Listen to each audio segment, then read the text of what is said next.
Hello, this is Freethought Forum, a program produced and funded by the Atheist Society of Knoxville and the Rationalists of East Tennessee. I'm Ralph Eisler. And I'm John Clark. And we want you to know that if you don't believe in God, you are not alone. Right here in East Tennessee, you can find free-thinking atheists and agnostics. This is a show for them and for people committed to a life rooted in science and free of supernatural beliefs. This is a call-in show. However, we only have one phone. So if you can't get through, we invite you to tweet us at FFTVKNOX. While we go over a few announcements, we invite you to start calling in now at the number on the screen. Get a pen and paper, and we'll give you our email address later in the show. The Atheist Society of Knoxville frequently has a fun meetup at a bar or eatery. Tonight's meetup is at Barley's in the Old City, starting around 5:30. Look for the silver-jacketed copy of The God Delusion standing upright on the table. And as Matt Dillahunty at Atheist Experience says, everyone is welcome to our happy hour for food, drink, and conversation. But if you plan to preach, proselytize, provoke, or punch, please don't. The Rationalists of East Tennessee have several monthly meetings. First and third Sundays are usually roundtable discussions or presentations. The second Sunday, we have a book club that meets over in Barnes & Noble. And the fourth Sunday is what we call a reflections meeting. It's usually a potluck lunch at somebody's house in the afternoon. Visit our website for additional details and locations. A couple of weeks ago, we started discussing the recent arrival of Cosmos Science television series hosted by Neil deGrasse Tyson and the counter-arguments to science promoted by the creationists from Answers in Genesis organization. Tonight, we're going to continue comparing the 2 points of view. But before we get to the main program, let's look at some of the items in our news. Yeah, well, one of the things that was interesting this past week was that we have seen a little pushback on these churches that promote definite candidates or definite parties or views. They're supposed to be tax-exempt organizations, and they're not supposed to be able to deliberately politic for any particular point of view. They can, of course, express their opinions at the polls. But anyhow, the Freedom from Religion Foundation has filed a suit with them to enforce what has been their long-standing posture of trying to keep these tax-free organizations from doing politics. So Annie Laurie Gaylor says, well, this is a victory and we're pleased with the development. But we know that we're not going to get everything done there very quickly because Congress is going to hold hearings, etc. So I don't expect things to change drastically in the near future, but at least the IRS is getting informed that they have not been doing their job so far as what they're supposed to. Right, so practically what we can expect is them to just enforce it more, we hope, but also streamline the process that they examine that sort of thing, make sure they're checking to make sure that these organizations are following the rules. Right? Well, yeah, the point is in the last election, some of these churches were openly defiant. They said, we don't care what the IRS says. Right. We're just going to go ahead and do what we want. And the IRS just caved. So anyhow, that's a little bit of a victory anyhow for the secularist. I mean, the Rationalists of East Tennessee is also a 501(c) organization. Right. We cannot politic, and we take that very seriously. So anyhow, that's the biggest thing I think that happened in the news. So let's go ahead over and look what we've got for the program today. And our program is going to be mainly creationism versus science. Right.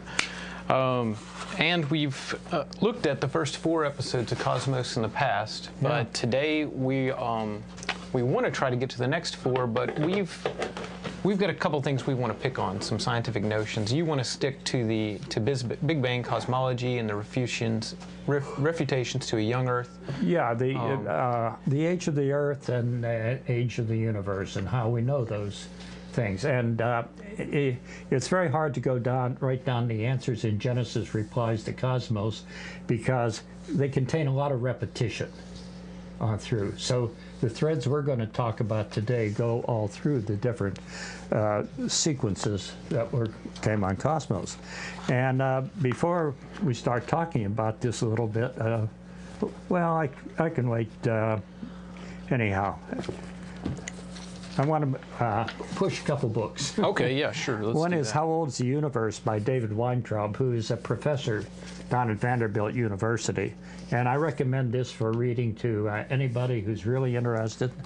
Well, we could probably, let me grab that and we'll flag it up so we Yeah. can at least see kind of what it looks like. And We here's didn't have a picture. another one. It's a little older book, probably needs to be updated, some called The Age of the Earth by G. Brent Dalrymple, who was with the U.S. Geological Survey for many years. I think he's retired now.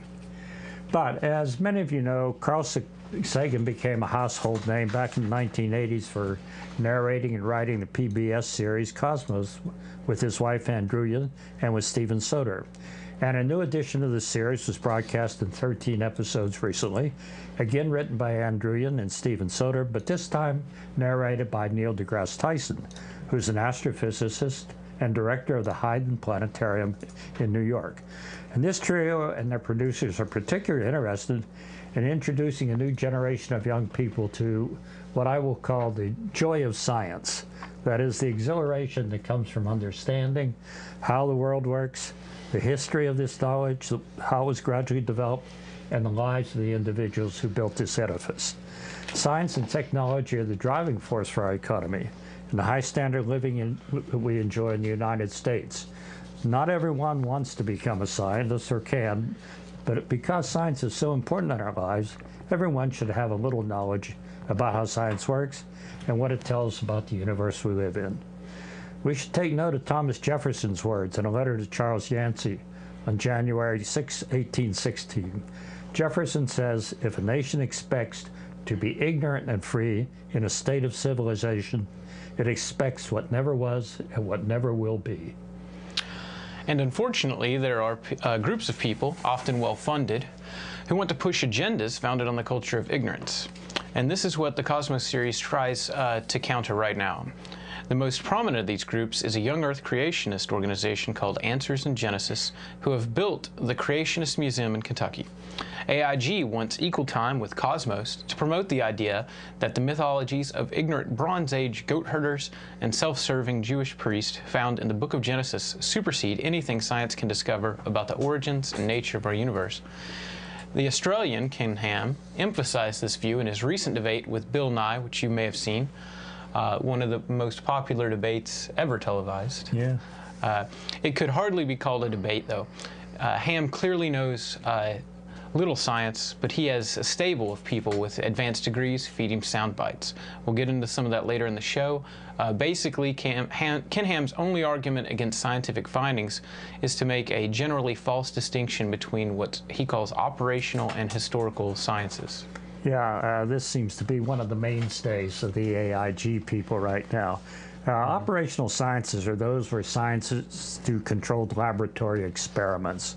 Historical sciences like archaeology and paleontology rely on interpreting past events where there was no observer by interpreting remnants of these events, which we can observe in the present.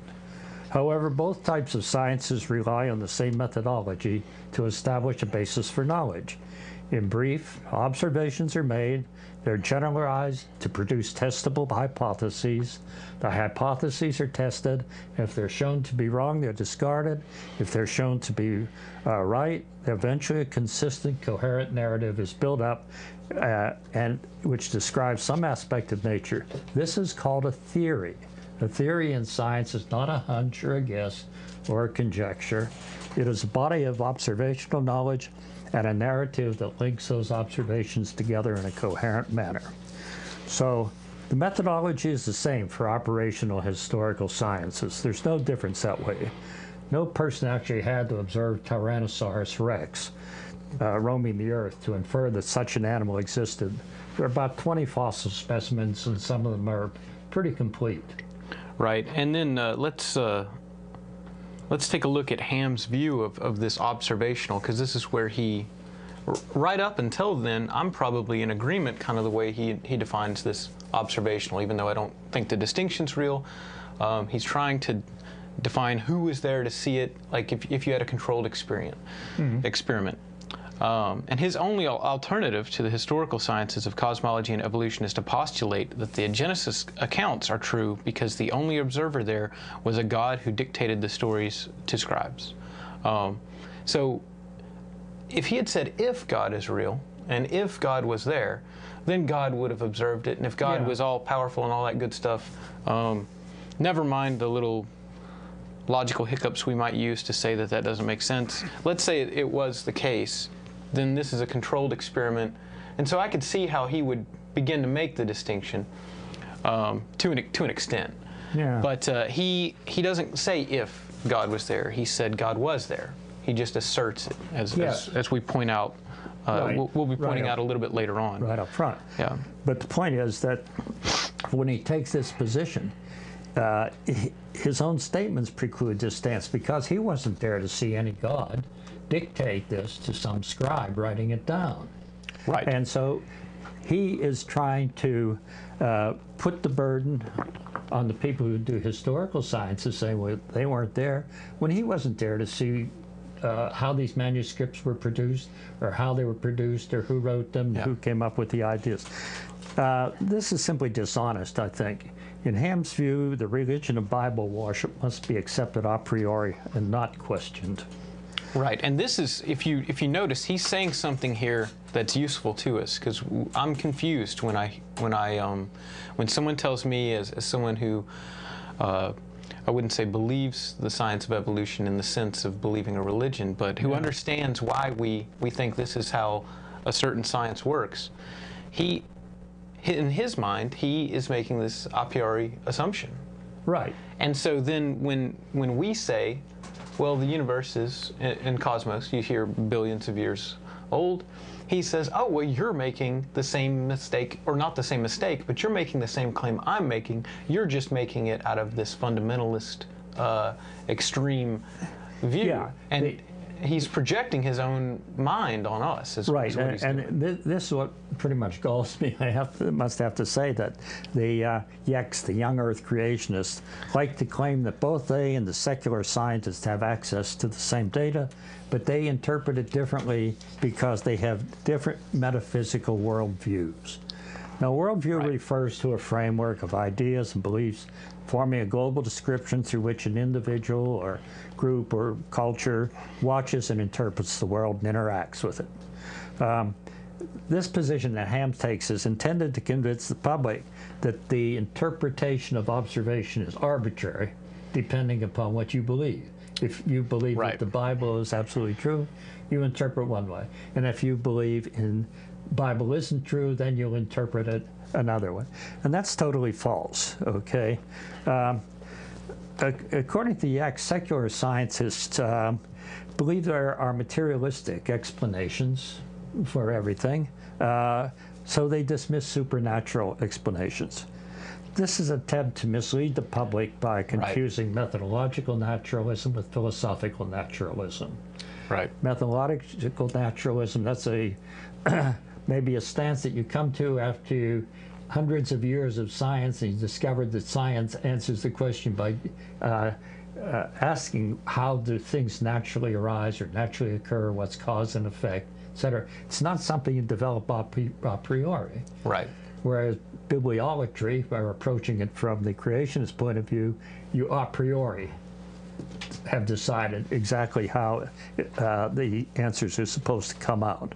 A little exercise I did as a child, and I would have called myself a Christian at the time, maybe, but I would sit there and think, well, there's other people that believe different things, and thinking that way, Ken Ham's way, which is the way I was orientated, well, they, by the same reasons that I think, they think they're right about one thing, and we can't. There were some things, and we won't go on about it right now, but there are some things that can't be right on both accounts. Right, exactly. We eventually we're going to reach a point where one of us is right and the other one's wrong, or both of us are wrong. Yeah. And that's the one thing I always realized was, and I never got a good answer out of it, at least when I was younger. But it was, we can't all be right, about certain things. Right. But we can all be wrong about them. And That's and when I said we, I mean. you have come to wisdom, young man. Well, that was, but I was, you know, you're young and you just don't know. And that was always deflected, it seemed. The conversation would always go to something else. And the answer never came. Yeah. I'm not going to bother with the answer now, but that was just my mindset, and it was very frustrating growing up. And when Ken Ham says something like this, the reason I thought about it was because I was feeling it. I was reminiscing a little bit, and I was thinking that was so frustrating. But anyways, I think I'm glad you bring that up. I think that's one aspect that drives people away from religion, because you're brought up to believe that the religion that you are practicing is the only religion, and your God is the only God, right? Right. But the Muslim is brought up to believe that Allah is the only God, and that's the only path to eternal life, okay? Yeah. You know, another thing that's great was all the science fiction shows that are out, and we have television, we have the wonders of all sorts, the Hollywood studio, all that great stuff. And of course, before that, there were science fiction books. But there's aliens out there, maybe, right? And I would think, well, what if they came here? How would they know about God? Because, you know, you've got someone in Asia or whatever. How did they didn't have a chance to know, and people would always tell me they're innocent, they just didn't know yet. So I was like, okay, well, what about aliens? Well, just a couple days ago, I guess, Ken Ham, I wanted to mention our news bit. We can't.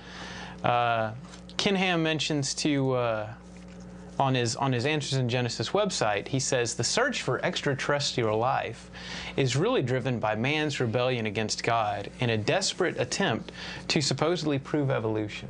Well, Ken Ham, I was like 6 when I was thinking this, and I had no idea what evolution was.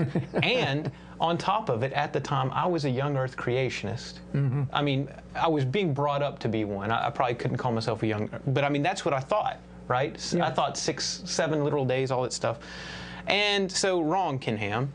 And then, he went further down, and this is a quotes. I got these from The Friendly Atheist. Is a great blogger. I love to read his stuff. I do believe there can't be other intelligent beings in outer space because of its meaning in the gospel. You see, the Bible makes it clear that Adam's sin affected the whole universe. Not sure if that's true, but I'm not sure that's true either. But this means that any aliens, think about there is a logic operating in his head. I don't know that it's good or bad, but this means that any aliens would also be affected by Adam's sin. But because they are not Adam's descendants, they can't have salvation. One day, the whole universe will be judged by fire, and there will be a new heavens and earth.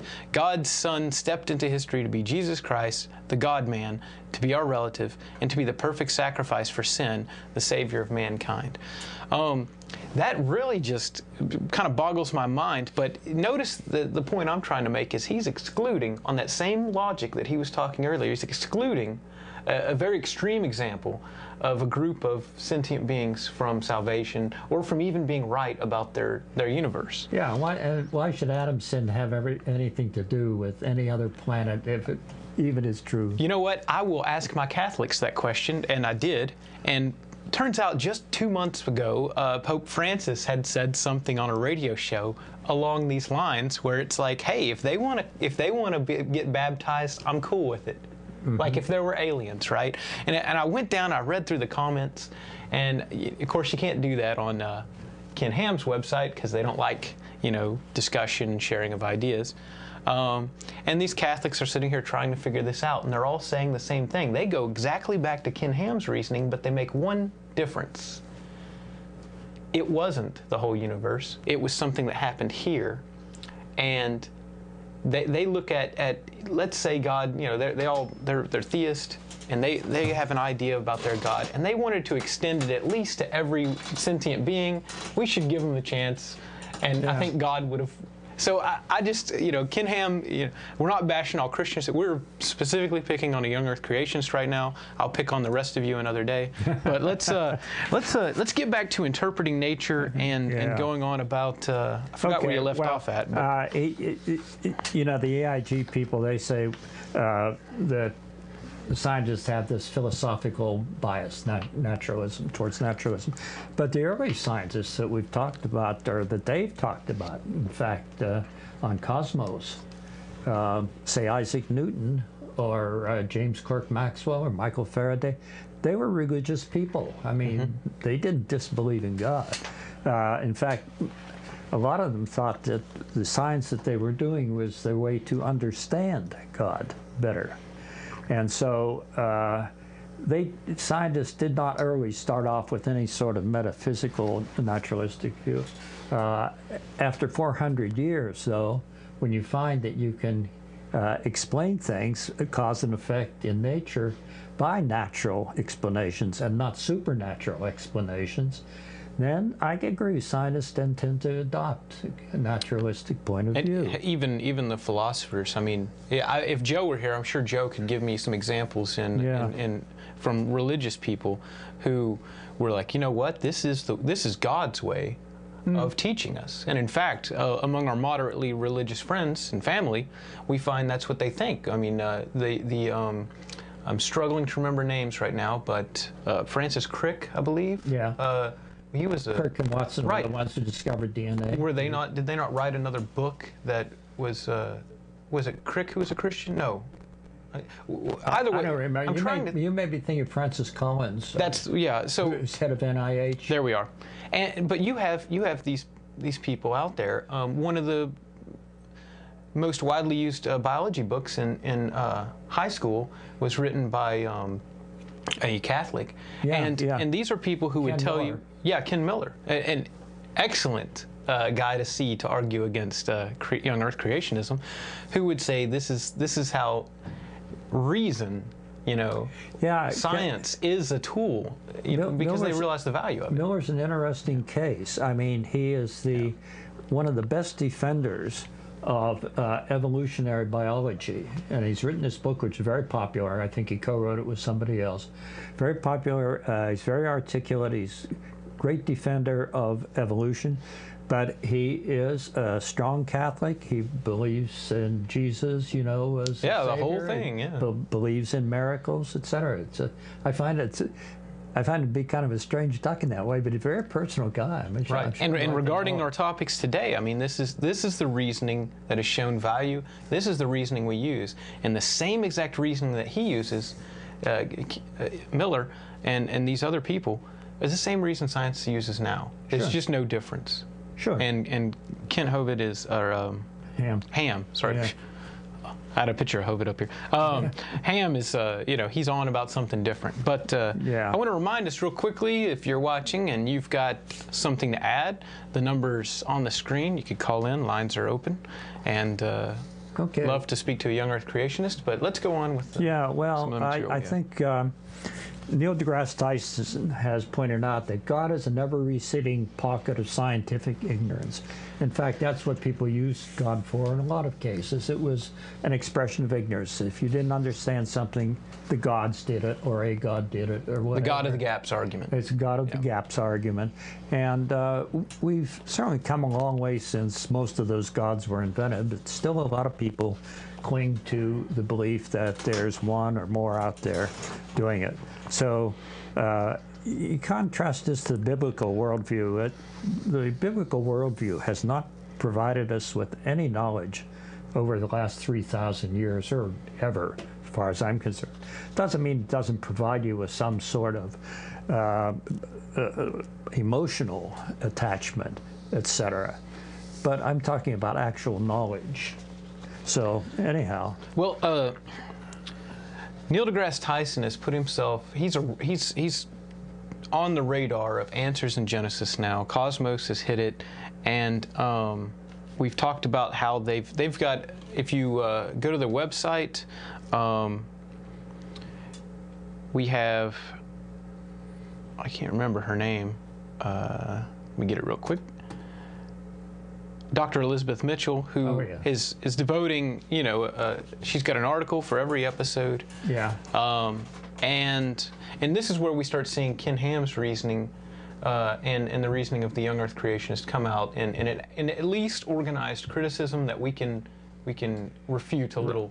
Right, exactly. More on point. That's what we want to do with today's show. I don't think Ham knows any science. I don't think he's... he doesn't appear to be very good at it, at least. No, he's certainly not good, but he does have people who have advanced degrees. Right. In his group who can supply him with sound bites. And that's why he made two statements in that debate with Bill Nye, which I thought were very strange.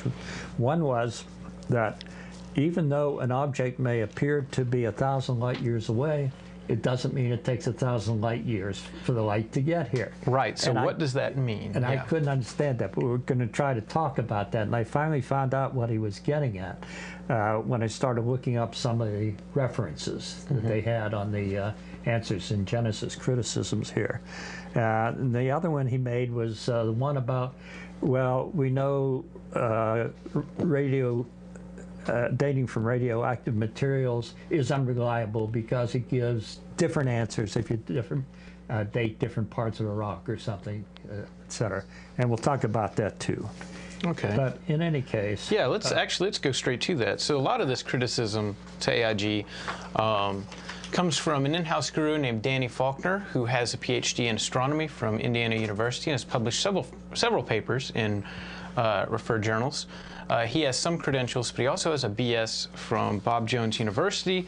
So you know his undergraduate instruction was more along the lines of Ken Ham's thinking, that the Bible is literally true, which strangely, again, another show, another time, doesn't appear to always mean what that means either. I mean, even the biblical literist, turns out I can read a passage and they're like, oh, that doesn't mean that. But just to give you an idea of the juvenile level of his discourse, he stated about recent reports from an Antarctic observatory reporting a Big Bang inflationary theory of universal origins. Dr. Faulkner adamantly claims that because the Bible says God created the earth before the stars, the idea can't possibly be true. He said this announcement undoubtedly will be welcomed as the long-sought proof of cosmic inflation so necessary to the Big Bang model, but biblical creationists know from Scripture that the universe did not begin in a Big Bang billions of years ago. And as Ralph pointed out to me, there is no rational scientific critique here. He simply insists that Jewish priestly mythology is true. That, I mean, where's the rebuttal? Where's the actual... Yeah, there's no criticism on the basis of the science at all. The criticism is simply on the basis of the book of Genesis. I find it really strange that people think this way, but I guess I have a hard time getting into that mode. Anyhow, let's go look at some of the specific statements from AIG that were directed against Cosmos and Neil Tyson. Yep. Here's what AIG posted after the first episode. They say, and I'm going to read this, Cosmos is a space-time odyssey that claims its aim is to promote scientific literacy, but it takes a metaphysical statement as its theme. In the first episode, after a brief look at the immensity of space, the program shifts into a worldview-based beliefs about billions of years of cosmic evolution. Now, we've already discussed this. Somewhat, right? Okay, but they're taking it that that's the worldview. So that's a worldview, and to them, that's something like... It's something that you start with before you do science. And really, what I would like to highlight is, again, this is something that Ken Ham, when he's reflecting on himself, he has the worldview, and he admits it, interestingly enough. But he doesn't think anyone else can't have it, or at least can't separate themselves from it and study something without the bias. And so he insists that everyone else... Scientists have this worldview. Let's look at it this way. There are a lot of Christians who are not young Earth creationists. Exactly. Right. The only reason that we would even deal with this and why it's somewhat of a big deal is that polls taken over the past several decades have shown consistently that about 46 to 47% of the population believes that the Earth was created about 6,000 years ago, pretty much like it is now. Yes. I find that astounding. I mean, right, and then the discrepancy between that and academics, you get past like a bachelor's or people that work in science, it's something like 60% believe in the, well, that's still right at about the same ratio, actually, believe that the Earth is and is billions of years old. And then you get into science, where you get PhD field, and it's like 95% of scientists. Well, the people who belong to the National Academy. The top scientists. I think it's about 30% if you take the overall. poll of scientists to believe in that. Anyhow, going on here, continuing with AIG's criticism of the first episode of Cosmos, they say the observational evidence to which Tyson refers is not, however, observations that confirm Big Bang cosmology, but interpretations of scientific data that interpret observations within a Big Bang model of origins.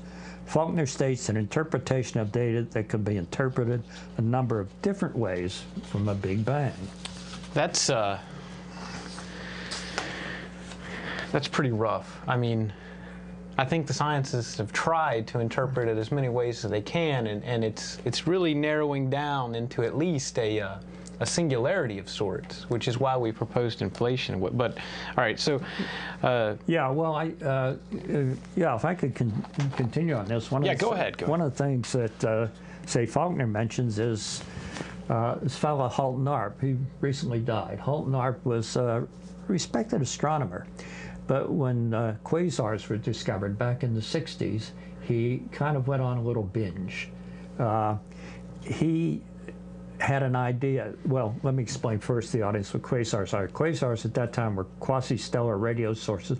They were extremely far away, as people determined, from the red shifts, from the shifts in the spectral lines. Right. But they were enormously bright. And so that just blew the astronomers' minds. They couldn't understand how anything that far away could be radiating so much power to us here on if Earth. You live in or around And the so Knoxville area. Arp did a lot of observations, and he sort of came to the conclusion, well, they really weren't far away, they were close. And he based that on the fact that he saw many of these quasars in the vicinities of nearby galaxies. And he thought, well, these are strange objects, and the redshifts are not due to cosmological redshifts from the universe expanding, but from some other unknown type of process. And he thought that these were objects that were thrown out of these galaxies. I see, Somehow or another, and they were out there in space, but they really weren't very far away. And of course, if you do a survey over the whole sky, and you look at these galaxies, and if you find out that, well, gee, most of these quasars are found in the vicinity of these galaxies, you can't tell how far away anything is if you just look at it, right? Right. And you don't know how far away it is by just looking at it. If they're found in the vicinity of those, and they're near those, then the redshifts are caused by something else, okay?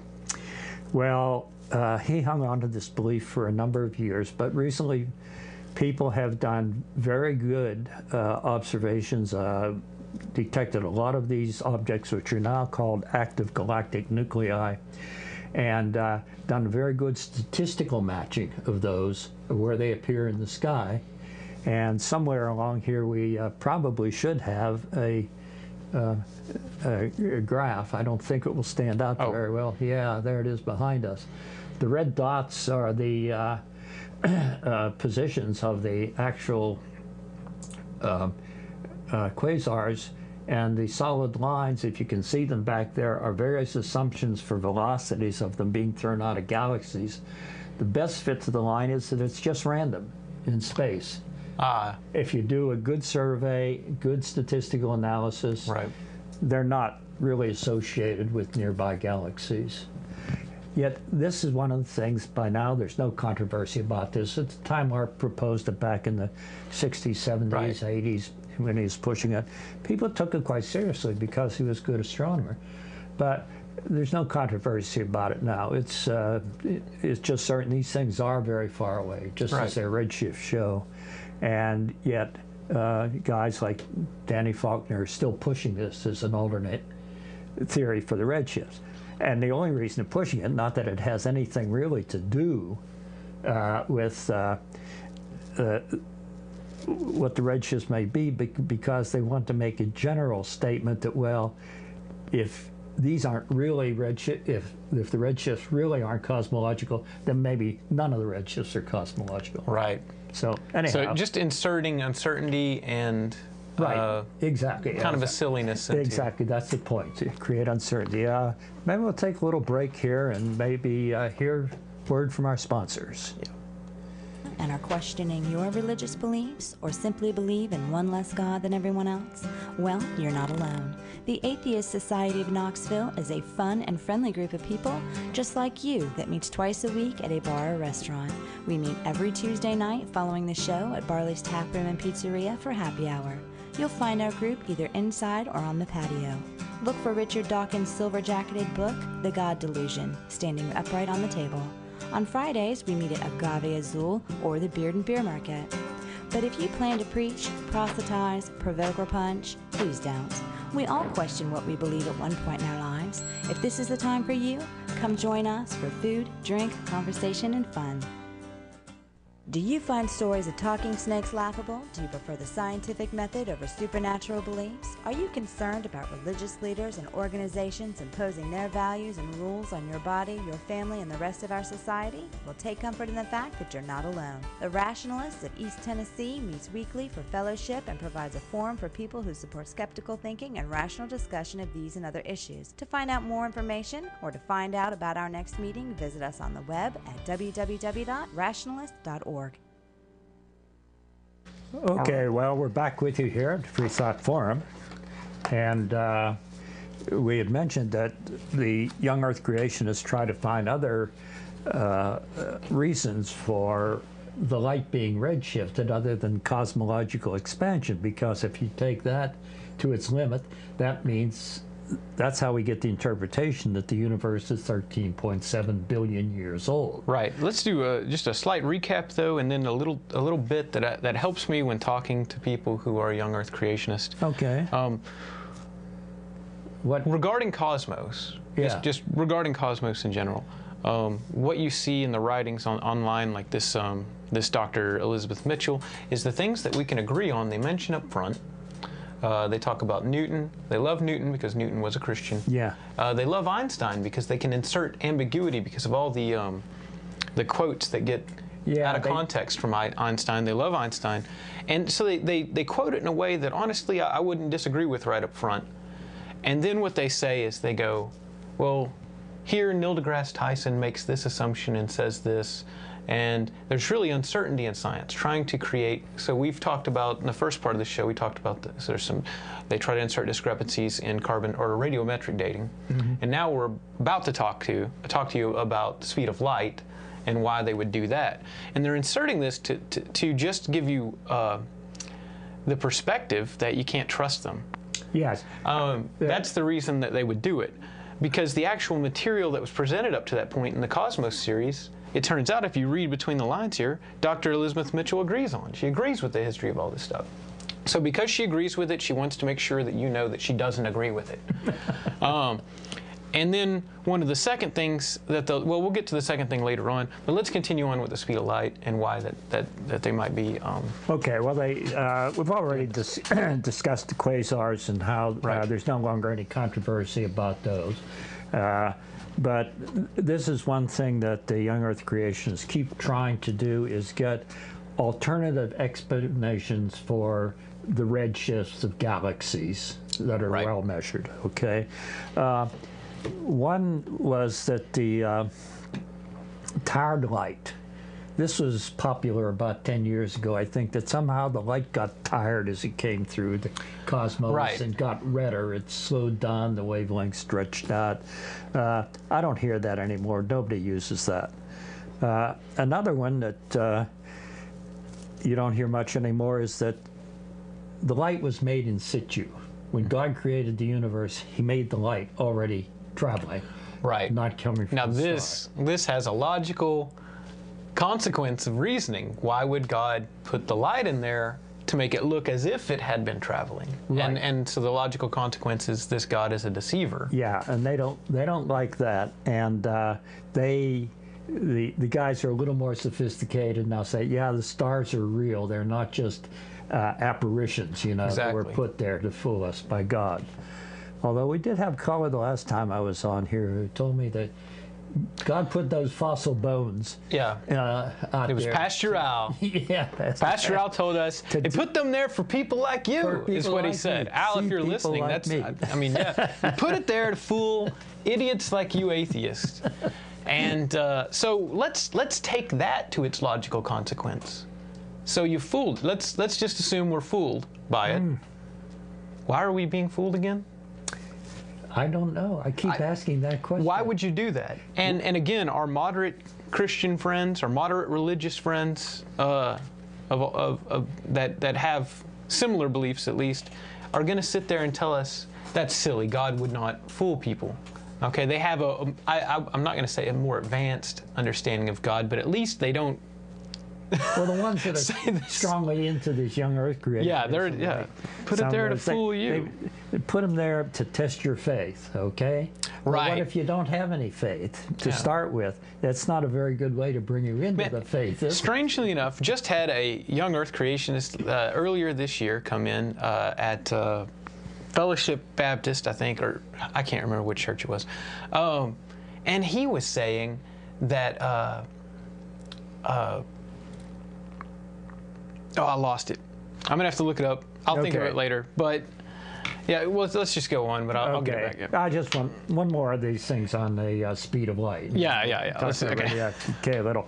It's a guy named Jason Liesel. I think that's the way he pronounces it, Liesel or Lyle. And the Yeks are hanging their hat on an argument he makes now, which is an anisotropic synchrony for light. In other words, light travels differently in two directions, because how could atoms, he doesn't disagree that these stars are very, very far away. Right. But if that's true, then how could atom, being created just a couple days after the stars, see them? You know, if it took light years for it to come. Right. And so this guy, he's not dumb. This guy's smart, and he knows some relativity. He points out that the speed of light measurements are always what are called two-way measurements, and that is that. I'll give you a simple example. If I want to measure the speed of light, I send a photon out here, reflect it off a mirror, and measure it when it comes back. Okay? Right. I know the distance. I have a clock, and so I can tell the time. But what have I measured? I have measured the average speed of it going and coming back. Right. Okay, to make a long story short, here's his shtick. That if light is moving away from you and me, say towards a star somehow, away from us, that it's moving at 1/2 the speed of light that we usually measure, c/2. All right. But when it comes back towards us, it moves at infinitely fast. Okay. So it takes the same time to go out and back. So that's why I say this measurement is a two-way measurement. Okay? The measurement I described, you can't tell whether the light going that way and coming back is moving at a different speed. You can only measure the total distance, the total time, and divide. Now, is there a way to test that? I'm trying to think of ways to test it. Well, I mean, I guess it's probably falsifiable if you were. This has a long history, actually. Starting with the attempt to find an ether, you know, An ether being a medium, that of the universe. Yeah, through which the light moved. Okay, if you have something that's waving along, it has to make waves in something. And the Michelson-Morley experiment said no, we didn't find Yeah, this. no ether. Yeah. No ether. But again, that's what's called two-way measurement. And there's a long history of people trying to do these one-way measurements. So, And well, go ahead. so, and most of them that they thought were one way, actually, when you got down to it, were two ways. But there's a group that just recently has put a paper up on one-way measurement of speed of light. The lead author is named Farid Ahmed, and I looked at the paper, it looks like a very good job. And what people who are interested in is usually very slight differences in the speed of light going one way or the other, you know, between the one-way and two-way measurements. Something like you might find with an ether, you know, for a medium, moving medium.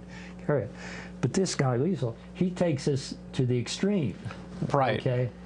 And so if the measurement that Ahmed has made holds up, why that will be a one-way measure of the speed of light. Well, so by bringing this up, what's the guy that brings this information up for Answers in Genesis? It was his name's Liesel, L-I-S. all right. So L-E. yeah. So I mean, it's to put uncertainty in the perspective that you can't trust the science. I think he brought it up because this is something that's been hanging around. Nobody bothers with it much. Right. And so he zeroed in on this, and he said, this is a possible explanation, but what's wrong with it? Well, I think when he brought it up, he said, it's not testable, it's not falsifiable. Right. So therefore, I'm safe Yeah. in bringing this up. Yeah. But as I say, though, just recently, within the last few months, other guys have put a paper up on the web that's a one-way measure of the speed of light, supposedly. Well, at least from their viewpoint, and this is something, some people, you're probably watching this thinking, how do I figure out if I'm getting duped here by somebody bringing up information that by all means, at least within my lifetime or my grandparents' lifetime, somewhere around there was valid, or a valid way to think. Yeah. How do I prevent myself from being duped? Yeah. And I would say when somebody brings up an idea, because we have Google now, this is just a red flag. This isn't going to help you all the time. What you do is you look the idea up, and if the idea is an old idea and there hasn't been progress on it, then I guess you've got some wiggle room. But it turns out that's usually not the case with this type of stuff. If it's an old idea and we've advanced the notion, Right. you want to look and see why we've advanced the notion. I'm not a physicist. Some people can interpret this information. The best I can do is rely on the people before me, and maybe there's some trust issues there, and you've got to decide that on your own to an extent. But we have the technology that relies on these measurements now, and it functions very well. Yeah. So there are a lot of good reasons to think at least we're on the right ballpark. So just look back, see if it's an old idea, and you're going to see a lot of this in evolution. Al calls up, he says moon dust, right? Yeah. What does that mean? Layers of dust on the moon could have only formed if it had been forming for 13 or billion years or so, or 5 billion years, or whichever billions of years, the moon dust would be packed high and the astronauts would have sunk in it. Well, so this is an old idea, and one that we've advanced, and we now know that this dust that accumulates doesn't accumulate at those rates. We also put some people on the moon, and they didn't sink. Yeah, but he could argue, well, that means it's young. Or it was videotaped, and it was just Hollywood, you know. But the point is that, okay, fine, let's take them at face value and look at it. You know, is the moon dust there? I don't know. Well, we got some astronauts. Oh, it was faked. Really? So they faked all the financial records of the whole space program during that time? Yeah. Doubtful. It happened. And so this is how I tested anyways, without actually having to know a good deal about the science. Now, if you want to, that's when you say, hey, I'm going to go be a scientist, and you start learning more. Yeah.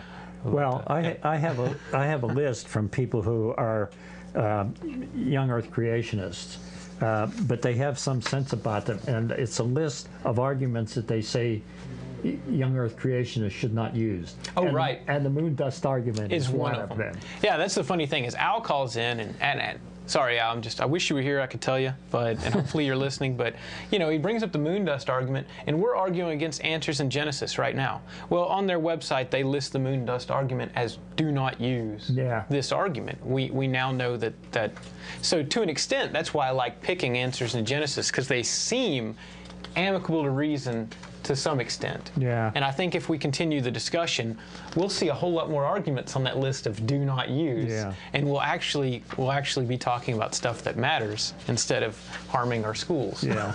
But, okay. Well, I just wanted to mention, we're not going to get to it. We're getting short on time here. That it's not just from analyzing the redshifts and the cosmological expansion that we deduce the age of the universe. There are also other methods, for instance, the age of white dwarf stars, and from the age of galaxies. but go ahead if we have a call. Yeah, we do. Okay. Yes, hello caller, you're live on the air. Could we have a name or nickname? Yes, my name's John. Yeah, hey John, how's it going? It's good. All right, did you have a question or comment for us? Yeah, I think you guys are great. I just want you to know that. Oh, thank you. Oh, well, we certainly appreciate We it. certainly appreciate it. Where are you calling from? I'm calling from Myrtle Beach. Oh, Really? Wow. Oh, wow, yeah. Okay, that's great. What do you do, John? Are you? Do you live there? Are you on vacation? What's going on? Yeah, I got you online. Okay, great. So you just enjoyed the show and thought you'd give us a hey? Yeah, it's great. Okay, well, awesome. You know, we love to hear from it. Was there anything that you found of use today that was on the show, or? Yeah, I just never seen it before, and I thought it was very interesting. Well, Oh. we hope to make a habitual viewer. We're here almost every Tuesdays from 5 to 6 p.m. Yeah. Okay. Yeah. I'll have to check it out more often. Okay, please do that. We're glad you called. All right. Yeah. Thanks so you. much. Thank you. Bye. It's always good to have a nice positive Yeah, call it is. there. So anyhow, as I said, there are a couple other ways that astronomers measure the age of the universe. These is one from the age of white dwarfs, which I won't get to talk about, or from the age of globular clusters, which we won't get to talk about, but you can read it in Weintraub's book. And that's where all the hard work, the sweat and tears, and the burned calories of scientists and whatnot come in useful. Yeah. You know. And more recently, they can measure it from the cosmic microwave background, the variations, the WMAP plots, etc. That takes a little more work, a little more mathematics and all, but that's probably where we're getting our best estimate right now. So with the few minutes we have left, I think maybe we want to talk a little bit about measuring the age of the Earth. Sure. Yeah. Let's go to that. So this is going to come into what type of dating method? Well, we've talked about. Oh, right here, just right here? Yeah. All right, yeah. So we've talked about several ways that scientists determine the age of the universe. But let's talk about Earth. This is usually done by measuring the ratio of parent and daughter nuclei in radioactive decay chains. And so this is going to be in rocks. Right? Yeah. So I wanted to give it a down-to-earth discussion, but that's what you're going to find. And what you're going to see on the apologist side, especially Ken Ham, if you've seen the Bill Nye debate, is that these methods are unreliable because different decay chains give different answers for the age of the same rock.